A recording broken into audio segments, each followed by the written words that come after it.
Ma'am nuwaibiri. Ma'am ay ngasi shu anoba block ama ay ma'am do ucharke.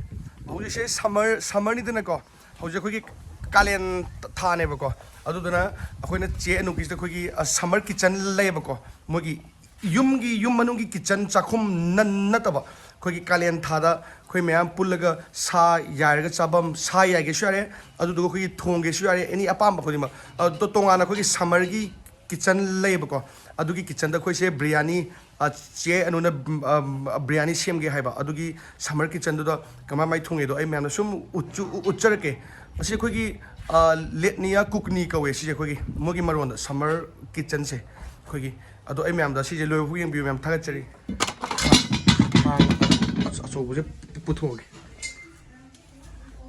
khoi mana ba ahmad ka summer ka cha che nu gi nupa na mai thagat pat tawi 거기 융기 나간다 거기 바베큐 사슬릭 아들이 이장 통링하게 슈 레이버거 너 키친다 스토브니나 시 칸시 암 짜오도 아두기 아시다 셈니 아시다 싱 합선아니잖아 너 마이 타가도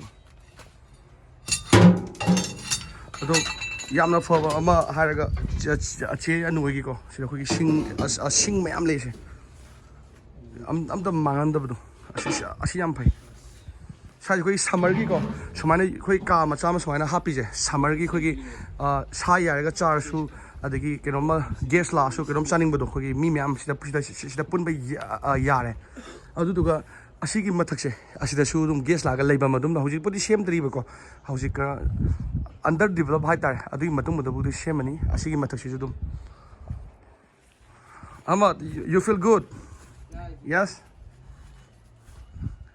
ꯑꯁꯤꯗꯁꯨ vaccine ꯂꯩ ꯑꯗꯣ ꯆꯦ ꯑꯅꯨꯅ ꯊꯣꯡꯗꯣꯏꯅꯦ ꯊꯣꯡꯕꯕꯨꯗꯤ ꯑꯗꯨꯒ ꯆꯦ ꯑꯅꯨꯒꯤ ꯃꯥꯏ ꯅꯨꯄꯥꯅꯗꯤ ꯀꯩꯀꯩ ꯂꯣꯏꯅ ꯁꯦꯝꯕꯤꯗꯣꯏꯕ ꯃꯩ ꯀꯩꯀꯥ ꯊꯥꯒꯠꯄꯤꯗꯣꯏꯕ ꯑꯩꯈꯣꯏꯒꯤ ꯑꯦꯂꯦꯛꯁ ꯕ꯭ꯔꯗꯔꯅ Yeah. This is about saslik, right? Yeah. Asida maitan hapa saslik, kogi barbecue do. Ado tau do.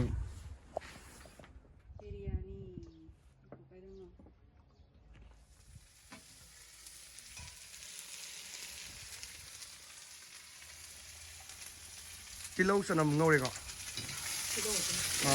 Tilaw.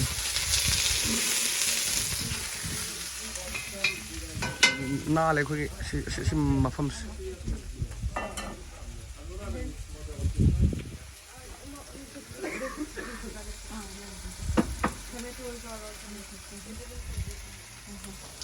But there's a little bit brown first.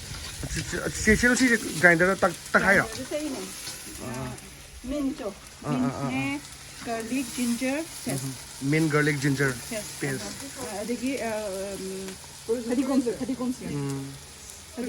Yeah.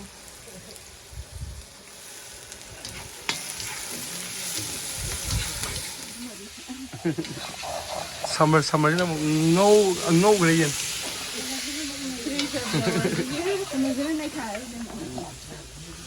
Sina ko bar chingbam ne sis. Manam din nung sirba.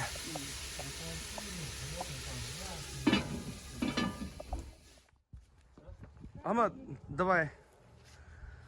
Asi ko bar chinge su yare. Adagi khud ki strength oi be su jare. Duga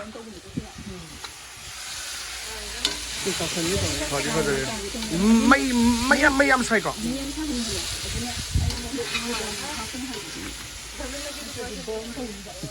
Cheno sumaina ko tongana ga semje asine hena phai ko. Summer matam ko. Ado asida barbecue to bum le saslik ki.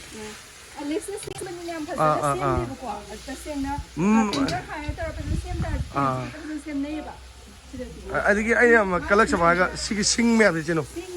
Si mangan da bodom da. Phanam thongle ya ne si asi le me ade.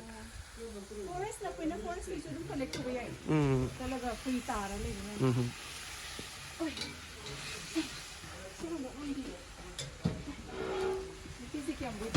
May yang kan resa mo diyan, medium oil mo. Sisi hapsi ko. Kakram no. Asi ke grind it. tomato na to. 하포르스는 하지 아니 하. Ito si Chieng. sina Kari mo to siya. biryani Kaya basmati doon ako. basmati India ki basmati India ki basmati rice doon. Si tomato na ko. Ki tomato to. Kamen asin bi. Kasi ini summer ay garden lagi Yung ngak ta ne ba. yung ginagawa ni natural Cheno gi Engkhol garden do. Adu ring ngak ta ne. Magi mayam pan ba to.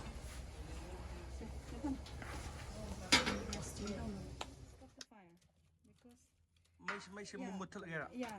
may sung talaga kay ginoda ka dura ba thoktra diya da ba Kuya lo siya to. kada inga mo Adu cheno morok hapte ko. Biryani siya. morok sa like sa dito na Morok siya kuya brother Alex. Sa dio. sensitive oil ba ko na hap Ako tungana. Cheno may tin jang di adum chai ko. ado Ado cheno gi khoi inakenti di ina kenti di mapa moi di school da tum chak pi dana sana be school da tum charam na singi moi 3 times in a day but 3 times in school. lunch Midday food and then lunch. aduna my school chap empa mi kai di school chap papa mi no ai hinjang saning da bagi moi Pa igo mo Russian hinjang It's Ranjan all free. The government free pays for free this summer camp. summer camp. Pay summer nothing. camp he's going there to eat 1 month. They play. Hoji pung kaya da hala ni cheno. kung ani na Yesterday they went to this one to resign to like excursion. Excursion. They went to see the Kremlin museums, all for free. $100 are good. That's it. Pa igo mo gi school se. like suloy pire Like su akoina hanba Russian language tama matam da akoida su like piraki. Aduga aduga amusu koina tambal kan mo da pithok da ko. Cheno inaketi su tambal kan pithok to ramo. September da tha hum suti le aduga kano da every season khudingi ko at least 1 week they give a kind of a holidays Holidays. so the children can go for holidays have fun Winter, Yam wada nu like tamali ko. spring, and summer. 거기 있는 프레셔 좀 비. oh exam chu thadi ama haiba kaure exam thadi mo Exam class 5 thade. 6 ko exam thadi Exam amata laite. lari khai For China. Primary school. only primary There's no any exam till class 5. now in Kendi doesn't Till have 4 exam or 5. 4 or 5 now it's earlier like 7 Right now in Kendi is class 4. He is, yeah. Yeah. He Okay. will go to class 4. He completed class Ma class 3. 4 character in Kendi do. class 4 And they have some tests, but they're not like real exams. Real exam. Later they will have. Although the school say class 9 the lowest 10 They later don't Then want to later. traumatize from class children. 1 to 9 Adu 9 loy ba direct kaino ni ko. 9 lower ka 11 12 11 12 Before they had exams. In my time, we had exams in class 1. But then they realized that they traumatize children. Those who are not successful, they get hurt, Yeah. they cry. But sometimes Akoy gi government gi DP. In government school they provide also breakfast all foods. But I don't think so in our Manipur in private Manipur, school. we don't have government abroad we don't have anything Cheno sinding yeng shine. Cheno gi biryani. biryani se ai se humjin se ko na yeng Hoi, yeah, yeah. kai no da mai se khre inhan Kaya sila napsan ba mari ko? 우셨나 봐서. ocean na ba Howdy how. 파디곰 짝이 있어. padigom ai padigom pro pa ka 실례. nang ning jing halok pa padigom tha da ro barlo tha Sunja thada bi ron. 올라 cha 들어가요. is mine pulap le ha po But you know the yam ha po ha ko ma ha ko 손마음을. oh na risi ko o la bum skuja thang mas. 그러면 싸게 한국자. Si luar aku mendeng ngak tang le ri ko. na ba ni kai no da sa lo hore fishing nga pha so Nga pa bai do. Da cha da su sa lu se. Luar sa che. reverse le bine se ibo Pond. Ako shi ko kogi che anugi farm hai tare magi gari da lae ba ko che anugi car da ado sigi farm se che anugi ne akoi na ngasai thongok pa kogi summer gi kitchen gi da thong ba biryani sing do salad kri gra hai mai sing sida ploina pore ba ko sigi farm sida oina farm se yeng boina aduga si da charani aduga farm se kogi keno napi yam hawe na hai ba ko adu jo koina sheng do ni koi pulap ai video namake asisu mogi farm se kyam chawe yam chawe asije aduga farm sida lei se farm khata na te yam nana lei ko sang lei sida sang manung su sang yeng se yam tin na le asije chenoi ꯑꯁꯤꯅ ꯆꯦ ꯑꯗꯨꯒꯤ electric scooter ꯑꯅꯛꯄꯗ ꯁꯤꯁꯦ ꯏꯂꯦꯛꯇ꯭ꯔꯤꯛꯀꯤꯅꯦꯕ ꯑꯗꯨꯝ ꯁꯤꯗ ꯑꯗꯨꯝ ꯆꯪꯉꯛꯄ ꯑꯗꯨꯝ ꯌꯥꯔꯦ ꯁꯤꯗ ꯒꯥꯔꯤ ꯊꯥꯎ ꯇꯤꯡꯅꯗꯕꯤꯗ ꯁꯤꯁꯦ ꯑꯩꯈꯣꯏꯒꯤ ꯃꯅꯨꯡꯅꯦ ꯑꯗꯣ ꯁꯤꯗ ꯂꯩꯔꯤꯕ ꯄꯣꯠ ꯆꯩ ꯃꯌꯥꯝꯁꯦ ꯁꯨꯃꯥꯏꯅ ꯅꯥꯟꯅ ꯊꯝꯕꯤꯌꯦ ꯁꯤꯡꯖꯪ ꯀꯔꯤ ꯀꯔꯥꯁꯦ ꯐꯥꯔꯝꯗ ꯑꯩꯈꯣꯏꯒꯤ ꯗꯔꯀꯥꯔ ꯑꯣꯏꯔꯛꯄꯁꯤꯡꯗ ꯁꯤꯖꯤꯟꯅꯅꯤꯡꯉꯥꯏ ꯁꯤꯁꯦ ꯑꯩꯈꯣꯏꯒꯤ ꯎꯒꯤꯅꯦ ꯁꯤ ꯑꯟꯗꯔ ꯗꯤꯕꯂꯞꯅꯤ ꯁꯤꯁꯨ ꯋꯥꯠꯂꯤꯀꯣ ꯄꯣꯠ ꯆꯩ ꯃꯌꯥꯝ ꯋꯥꯠꯂꯤ ꯁꯤꯗ ꯆꯤꯌꯔ ꯊꯝꯃꯒꯅꯤ ꯃꯤ ꯂꯥꯛꯑꯒ ꯐꯝꯕ ꯈꯣꯠꯅꯉꯥꯏꯒꯤ ꯃꯩ ꯊꯥꯜꯂꯛꯂꯛꯀꯦ ꯅꯥꯜꯂꯦ ꯁꯤ ꯃꯅꯨꯡꯒꯤ ꯏꯟꯇꯤꯔꯤꯌꯔ ꯌꯥꯝ ꯅꯥꯜꯂꯦ ꯐꯥꯔꯝ ꯍꯥꯏꯇꯥꯔꯁꯨ ꯂꯥꯛꯑꯒ ꯑꯗꯨꯝ ꯁꯝꯃꯔ ꯃꯇꯝꯗ ꯊꯕꯛ ꯁꯨꯔꯒ ꯑꯗꯒꯤ ꯆꯥꯛ ꯏꯁꯤꯡ ꯆꯥꯔꯒ ꯑꯗꯨꯝ ꯂꯩꯕ ꯍꯤꯞꯄ ꯌꯥꯕ ꯃꯐꯝꯅꯦ ꯑꯩꯈꯣꯏꯅ ꯁꯪ ꯍꯥꯏꯇꯥꯔꯦ ꯑꯩꯈꯣꯏꯔꯣꯝꯗꯅ ꯃꯣꯏꯅ ꯌꯥꯝ ꯅꯥꯟꯅ ꯃꯣꯏꯗꯤ ꯃꯁꯥ ꯌꯥꯝ ꯅꯥꯜꯂꯤꯗꯅ ꯌꯥꯝꯅ ꯔꯁꯟꯁꯤꯡꯗꯤ ꯑꯗꯨꯒꯤ ꯁꯤꯗ ꯑꯩꯈꯣꯏꯒꯤ ꯂꯥꯏꯔꯤꯛ ꯀꯣꯐꯤ ꯀꯣꯐꯤ ꯊꯛꯂꯁꯨ ꯀꯣꯐꯤ ꯕꯣꯏꯂꯔ ꯑꯗꯩ ꯄꯣꯠ ꯆꯩꯕꯨꯗꯤ ꯃꯌꯥꯝ ꯋꯥꯠꯂꯤꯌꯦ ꯃꯣꯏꯁꯦ ꯁꯤ ꯀꯟꯅ ꯁꯦꯝꯈꯤꯗꯣꯏꯅꯦ ꯑꯁꯤꯁꯦ ꯁꯤꯁꯤꯅ ꯐꯥꯔꯝꯒꯤ ꯁꯪ ꯆꯦꯅꯣ ꯁꯤ ꯑꯩꯈꯣꯏꯔꯣꯝꯗꯗꯤ ꯐꯥꯔꯝꯒꯤ ꯁꯪꯗꯨꯅꯤꯀꯣ ꯁꯥꯔ ꯑꯩꯈꯣꯏꯔꯣꯝꯗ ꯑꯩꯈꯣꯏꯒꯤ ꯁꯪꯗꯣ ꯑꯗꯨꯃꯅ ꯅꯨꯡꯗꯥꯡ ꯂꯦꯛꯄ ꯌꯥꯕꯤꯗꯨꯅꯦꯕ ꯁꯤꯗ ꯁꯠꯇ꯭ꯔꯪ ꯁꯥꯟꯅꯔꯤ ꯃꯣꯏ ꯑꯗꯨꯒ ꯆꯦꯅꯨꯒꯤ ꯃꯆꯥꯅꯨꯄꯥ ꯃꯥꯅ ꯇꯧꯔꯤꯅꯦꯕ ꯑꯁꯤꯗ ꯄꯣꯠ ꯆꯩ ꯃꯌꯥꯝ ꯇꯥꯏ ꯂꯩꯁꯨ ꯃꯌꯥꯝ ꯂꯩ ꯃꯅꯨꯡ ꯆꯪꯉꯒ ꯍꯣꯔꯦꯟ ꯊꯕꯛ ꯁꯨꯕ ꯌꯦꯡꯉꯛꯀꯦ ꯑꯗꯨꯗꯨꯒ ꯁꯤꯁꯤꯅ ꯑꯩꯈꯣꯏꯒꯤ ꯋꯦꯜꯅꯦꯕꯀꯣ ꯀꯧꯋꯥ ꯑꯗꯣ ꯑꯦꯂꯦꯛꯇ꯭ꯔꯤꯛ ꯇꯧꯔꯒ ꯏꯁꯤꯡ ꯆꯤꯡꯈꯠꯂꯦꯗꯅ ꯁꯤꯁꯤꯡꯁꯦ ꯊꯛꯄꯁꯨ ꯌꯥꯏꯑꯕꯀꯣ ꯊꯛꯄꯗ ꯌꯥꯝꯅꯁꯨ ꯊꯨꯝꯃꯦꯕꯀꯣ ꯁꯤꯁꯦ ꯑꯗꯣ ꯂꯣꯏꯅ ꯁꯤꯖꯤꯟꯅꯕ ꯌꯥꯕ꯭ꯔꯥ ꯌꯥꯗꯕ꯭ꯔꯥ ꯁꯣꯏꯜ ꯇꯦꯁ ꯇꯧꯔꯀꯥꯟꯗ ꯂꯣꯏꯅ ꯌꯥꯔꯀꯥꯟꯗ ꯀꯃꯥꯏꯅ ꯆꯤꯡꯈꯠꯂꯛꯏ ꯁꯤꯁꯦ ꯁꯤꯗ ꯆꯤꯡꯈꯠꯂꯒ ꯑꯁꯤꯁꯤꯗ ꯏꯁꯇꯣꯔ ꯇꯧꯗꯣꯏꯕ ꯏꯁꯤꯡ ꯃꯌꯥꯝꯁꯦ ꯍꯥꯞꯇꯣꯏꯕ ꯑꯗꯣ ꯏꯁꯤꯡꯒꯨꯝꯕ ꯗꯔꯀꯥꯔ ꯑꯣꯏꯔꯁꯨ ꯑꯁꯤꯒꯤ ꯐꯥꯔꯝꯁꯤꯗ ꯑꯩꯈꯣꯏꯅ ꯏꯁꯤꯡ ꯆꯥꯏꯗꯣꯏꯕ ꯁꯤꯗꯁꯨ ꯒ꯭ꯔꯤꯟ ꯍꯥꯎꯁ ꯂꯩꯌꯦ ꯑꯁꯤꯁꯦ ꯂꯝ ꯌꯥꯝꯅ ꯆꯥꯎꯋꯦ ꯑꯗꯨꯒ ꯑꯩꯈꯣꯏꯒꯤ ꯑꯁꯤꯒꯤ ꯐꯥꯔꯝ ꯁꯤꯗ ꯁꯪ ꯈꯛꯇ ꯅꯠꯇꯦꯕꯀꯣ ꯑꯩꯈꯣꯏꯅ ꯁꯤꯗ ꯑꯩꯈꯣꯏꯒꯤ ꯂꯩꯐꯝ ꯂꯩꯔꯦꯗꯅ ꯑꯗꯨꯒ ꯁꯤꯗ ꯑꯩꯈꯣꯏꯅ ꯋꯥꯁꯔꯨꯝ ꯂꯩꯔꯦꯀꯣ ꯁꯤꯗꯅ ꯑꯗꯨꯒ ꯑꯥꯗꯩꯁꯤꯅ ꯑꯩꯈꯣꯏꯒꯤ ꯏꯁꯇꯣꯔ ꯔꯨꯝ ꯑꯣꯏꯗꯣꯏꯕ ꯑꯩꯈꯣꯏꯅ ꯄꯣꯠ ꯆꯩꯒ ꯁꯨꯝ ꯀꯩꯀꯥ ꯄꯣꯔꯛꯇꯥꯔꯁꯨ ꯊꯝꯐꯝ ꯂꯩꯇ꯭ꯔꯦ ꯍꯥꯏꯇꯥꯔꯦ ꯁꯤꯒꯤ ꯏꯁꯇꯣꯔ ꯔꯨꯝꯁꯦ ꯑꯥꯗꯩꯁꯦ ꯃꯅꯨꯡꯗ ꯑꯩꯈꯣꯏꯅ ꯊꯝꯕꯤꯗꯣꯏꯕ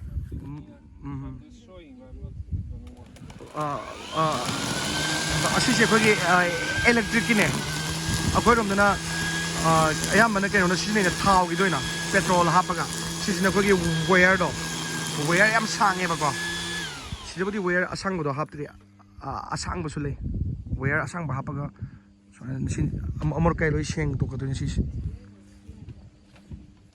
ꯑꯁꯤꯒꯤ ꯃꯐꯝꯁꯦꯀꯣ ꯑꯩꯈꯣꯏꯒꯤ ꯁꯝꯃꯔ ꯍꯥꯎꯁ ꯑꯅ ꯍꯥꯏꯔꯤꯁꯦꯀꯣ ꯀꯩꯅꯣ ꯍꯥꯏꯔꯀꯥꯟꯗꯀꯣ ꯑꯩꯈꯣꯏꯒꯤ ꯗꯠꯆꯥ ꯍꯥꯏꯁꯦ ꯁꯝꯃꯔ ꯍꯥꯎꯁ ꯑꯅ ꯍꯥꯏꯅꯦꯕ ꯀꯩꯅꯣ ꯍꯥꯏꯔꯀꯥꯟꯗ ꯑꯩꯈꯣꯏꯒꯤ ꯁꯤꯗ ꯑꯩꯈꯣꯏ ꯎꯟ ꯇꯥꯔꯗꯤꯀꯣ ꯎꯟ ꯇꯥꯔꯗꯤ ꯎꯟꯅ ꯂꯣꯏ ꯈꯨꯝꯖꯤꯟꯒꯅꯤꯗꯅ ꯑꯗꯨꯗꯤ ꯀꯩꯝꯇ ꯁꯤꯖꯤꯟꯅꯔꯣꯏꯕ ꯑꯁꯤꯒꯤ ꯐꯥꯔꯝꯁꯦ ꯑꯗꯨꯗꯨꯅ ꯁꯝꯃꯔ ꯃꯇꯝꯗꯗꯤ ꯑꯩꯈꯣꯏꯒꯤ ꯊꯕꯛ ꯈꯔ ꯇꯧꯕ ꯃꯤꯁꯤꯡꯁꯦ ꯑꯩꯈꯣꯏ ꯊꯥꯅꯤꯡꯕꯁꯤꯡ ꯏꯟꯖꯥꯡ ꯅꯥꯄꯤ ꯊꯥꯕ ꯑꯗꯒꯤ ꯏꯃꯥꯟꯅꯕꯤꯁꯤꯡ ꯂꯥꯛꯑꯒ ꯁꯤꯗ ꯑꯩꯈꯣꯏꯒꯤ ꯄꯨꯂꯞ ꯀꯩꯅꯣꯝ ꯆꯥꯃꯤꯟꯅꯕ ꯑꯗꯨꯃꯥꯏꯅ ꯁꯝꯃꯔ ꯈꯛꯇꯗ ꯑꯣꯏꯅ ꯁꯤꯖꯤꯟꯅꯕꯅꯤ나 ꯁꯝꯃꯔ ꯍꯥꯎꯁꯅ ꯀꯧꯔꯤꯅꯦ ꯗꯠꯆꯥ ꯑꯅ ꯃꯣꯏꯒꯤ ꯃꯔꯣꯜꯗ ꯑꯗꯣ ꯁꯤꯗ ꯊꯪꯅꯕ ꯅꯥꯏꯕꯔꯁꯦ ꯑꯁꯤꯁꯨ ꯃꯣꯏꯒꯤ ꯌꯨꯝ ꯅꯠꯇꯦꯕ ꯁꯤꯁꯦ ꯌꯨꯝꯗꯧꯅ ꯅꯥꯟꯅ ꯁꯥꯏꯌꯦꯕ ꯑꯥꯗꯒ ꯂꯩꯔꯤꯁꯦ ꯌꯨꯝ ꯅꯥꯟꯅ ꯁꯥꯏꯌꯦꯕꯀꯣ ꯌꯨꯝꯒꯤ ꯇꯥꯏꯞꯇ ꯑꯗꯣ ꯌꯨꯝꯗꯤ ꯅꯠꯇꯦꯕ ꯁꯤꯁꯦ ꯁꯤ ꯃꯃꯥꯡꯗꯒ ꯑꯃ ꯂꯩꯔꯤꯁꯦ ꯇꯣ ꯁꯤ ꯌꯨꯝ ꯅꯠꯇꯦꯕ ꯑꯁꯤꯒꯤꯁꯤꯅ ꯌꯨꯝꯒꯤ ꯇꯥꯏꯞꯇ ꯂꯩꯇ꯭ꯔꯥ ꯑꯁꯤꯁꯨ ꯃꯣꯏ ꯄꯩꯁా ꯄꯥꯏꯕ ꯃꯤꯁꯤꯡꯁꯦ ꯁꯨꯃꯥꯏꯅ ꯌꯨꯝ ꯅꯥꯟꯅ ꯁꯥꯔꯅꯦꯕꯀꯣ ꯃꯣꯏꯗꯤ ꯂꯩꯕꯁꯦ ꯌꯥꯝꯅ ꯍꯥꯏꯖꯤꯟ ꯑꯣꯏꯅ ꯌꯥꯝ ꯅꯥꯟꯅ ꯂꯩꯅꯩꯌꯦꯕꯀꯣ ꯑꯗꯣ ꯅꯥꯟꯅ लैरगा मोइना नुमित 10 नुमित 5 सुटी मतमना लागा summer house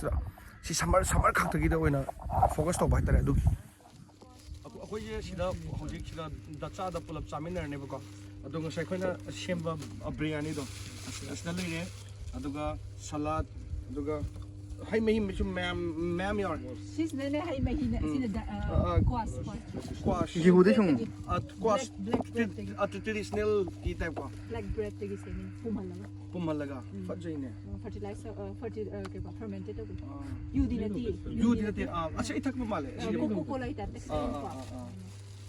baying salad asije charni aduga chenu gi sigi dachagi magi farm Engkhol se asida napi ge ga chenu thabak tawne khoi ju khar mateng pa yengas akoy ju morok hapri ko morok hape kai no he hape ko moi na haptaba moi bani na haptaba mapam sana morok sa hai tam ine kenti ne kendi ko re ine kenti how bro how Morok sabray na kentia. Morok sate. Morok hapta bay na to. Mapa masagina morok hapte ako gina morok. Sensitive among bijan. Yam horny fazare.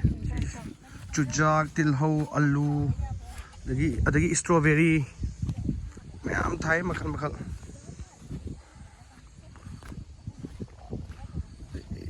Ina gidina thabak ipa phare.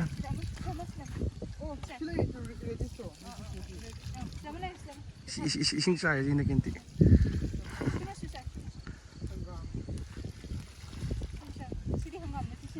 Ina kinti. Wa bro.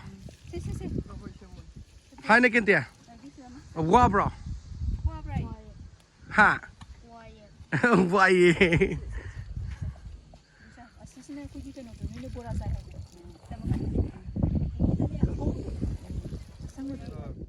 Tangkai wale. Strawberry fenam pale. Pan bhaure. Ashi mati phajare. Strawberry se simbuji kre chaw yung size yung kwa. Strawberry is not an estate. Ashi je pro strawberry. Wal na no is sum sakar gane wa. Between ne besu no. Wild strawberry do. Kutuk mama. Wild strawberry na asom da lei.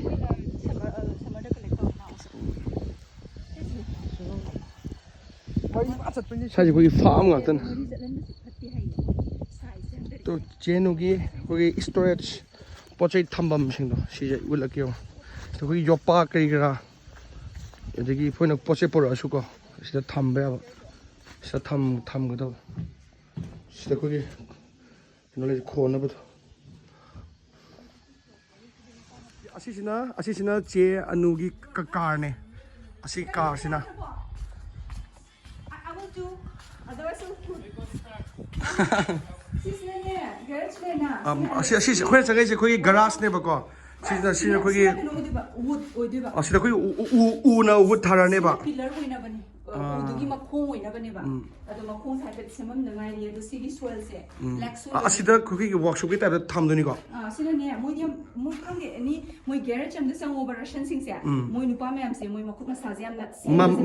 Masana dum tong jo ba yamba. Adumaina loina mak ne ko ado engineering oi da ba gi wana ta. My sister sigi thonau se me sa metallic cable lam tham ni ye. Ado sta mai same bi khot pi. Adi ai khum ko support le man. Si cycle sini na keno gi angtane. Si the electric. Ai electricity gi dacha sat pa. Si the farm sapagi khoi summer farm summer house kum chat pagi.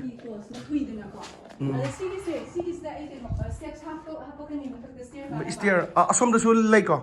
Asigi mathak sida ka achoba masul amuk lei asom da gi stair pale ugi mu. Upama Alex upama gi angang su adugi koi upstairs yaw da gi ko yum da upstairs hafta gi matak da view point hoina ba ko matak da aduna sis the steps si ko ta ga ko na happen ni sina ke sharan thamo hai workers na aduga matak ki duna window ga adagi thong ga duna euro gi to ga glass na ta ko ai gi video she ngasi su semaga ai dum thagat charake adong ngasi gi video de side lotion jarge yingbiusing thagat chari aduga comments pebiramo faja adiga yamna khangai na semjar pan natte adum semjar pane ma'am da khodol tamjabane ma'am yai fer ma'am 10 bidane mathangi video da muk thena ise ma'am